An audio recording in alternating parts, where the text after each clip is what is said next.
गुरु विना कोण दाखवील वाट, आयुष्यपथ दुर्गम अवघड डोंगर घाट। गुरुपौर्णिमेच्या प्रथम सर्वांना शुभेच्छा। कारण गुरु विना मार्ग दाखवणारा कोणी नाही। कारण परीक्षात अगदी लोखंडाचं सोनं करणारा जो कोण आयुष्याचा असतो तो गुरुच असतो।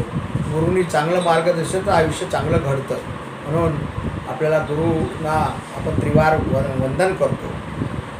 प्रथम परमेश्वर आत्मा हा गुरु आहे आणि त्याचबरोबर जन्म देणारे आई वडील हे गुरु आहे। शिक्षक शाळेत गेल्यानंतर तो शिक्षक असेल तो गुरु आहे। त्यानंतर आपल्या आयुष्याची जडणघडण घडवणारा मार्ग दाखवणारा ते गुरु आहेत माननीय धर्मवीर आनंद दिघे साहेब हे आमचे खरे गुरु आहेत। आणि त्यानंतर जर दिघे साहेब गेल्यानंतर आम्हाला जर खरं गुरुचं स्थान ज्याने दिले असेल ते महाराष्ट्राचे यशस्वी मुख्यमंत्री आदरणीय एकनाथजी शिंदे साहेब हे आज आमच्या गुरुस्थानी आहेत। त्याचबरोबर या राजकारणात आम्हाला आमची जडणघडण करणारे आम्हाला हाताला हात धरून पुढे नेणारे देवीदास चालके माजी परिवहन मंत्री परिवहन सभापती देवीदास चालके साहेब हे सुद्धा एक जीवनातले आम्हाला लाभलेले गुरु। आणि त्यामुळे गुरुची विना व्याख्या तुम्हाला माहिती आहे गुरुची व्याख्या काय आहे। गुरु हा सर्वस्वी असतो, जीवनातला आपली जडणघडण घडवणारा गुरु असतो, चांगला मार्ग दाखवणारा गुरु असतो। म्हणून आज गुरुपौर्णिमा आहे।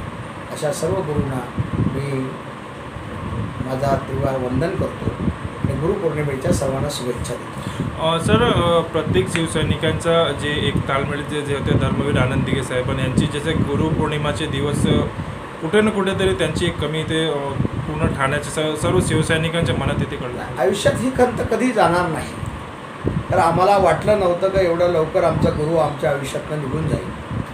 तर गुरु बिना ज्ञान नाही, मी तुम्हाला सांगितलं। अवघड जीवन जेव्हा असतो त्यावेळेला गुरु मार्ग दाखवतो आणि त्या मार्गातनं जीवनाचा सोना झालेला पाहायला मिळतं। परंतु आमचा गुरु आम्हाला पाहायला मिळत नाही तर नक्कीच छल ही मनामध्ये आहेच, त्यावरती शंका कोणाच्याही मनात येणार नाही। परंतु मी तेच सांगितलं आपल्याला त्यांचं क्षणोक्षणी पावले आम्ही जेव्हा चालत असतो त्यावेळेला त्यांचं स्मरण आम्हाला होतच असतो।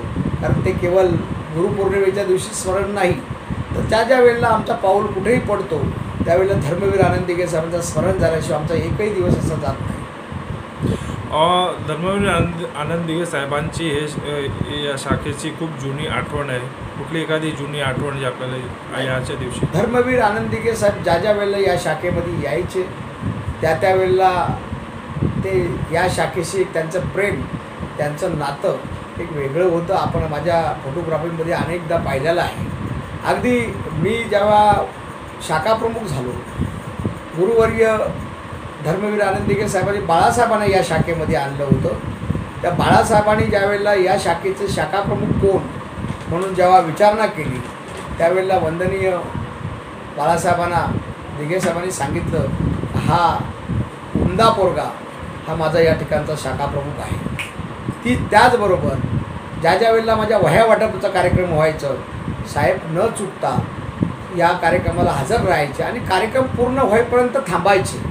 विशेष करून मी तुम्हाला सांगतो ज्या वर्षी साहेब आपल्या याच्यातनं निघून गेले त्यावेळेला साहेबांनी तर पूर्ण कार्यक्रम अगदी 2 तास तो कार्यक्रम माझा चालतो, 2-2.5 तास, तर 2-2.5 तास साहेब या ठिकाणी थांबले आणि जाताना मला शबासकी देऊन गेले।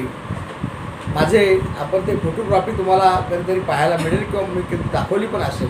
अगदी गाल ओढून मला सांगितलं एकनाथ सुंदर कार्यक्रम केलास। ती आठवण माझ्या आयुष्यातनं कधीही जाणार नाही।